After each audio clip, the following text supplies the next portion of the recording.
वडाच्या झाडाला कंपाऊंड आज सुरुवात केली. थोडंसं मजबूत करायचं राहिलं होतं, ते मजबूत करून घेतलेलं आहे.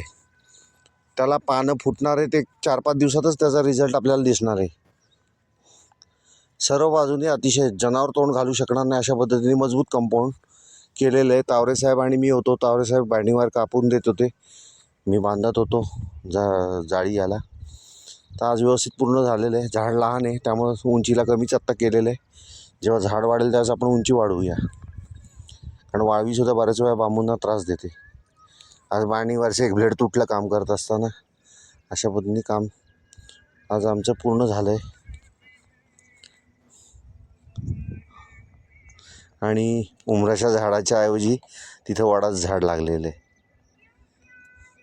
ओके. आज तावरेसाहेबांनी घरून लाजाळूच्या बिया आणल्या होत्या.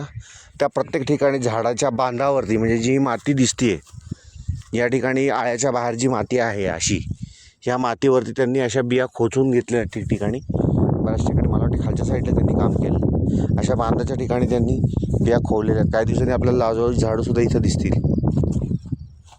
ठीक आहे. अतिशय छान. उंबरसुद्धा आपला वडसुद्धा आधी लावलेला SBI बिल्डिंगवरचा अतिशय छान फुटलेला आहे. मस्त एकदम. कुदळे साहेबांनी आणलेलं कवट ते सुद्धा अतिशय छान आहे. व्यवस्थित काम चालू आहे. काल आपण डांबर ओतून घेतलं होतं, नवीन खरेदी केलं. तावरे साहेबांनी डांबर लावायला सुरुवात केली आणि मी नवीन लावलेल्या वडाचं काम ट्री गार्डच्या इथं आलेलो आहे. त्याला मी मजबूत करण्याचा प्रयत्न करणार आहे. बांबू वगैरे सगळं मटेरियल जे आहे ते कलेक्ट केलेलं आहे. आता काम चालू करतो आहे.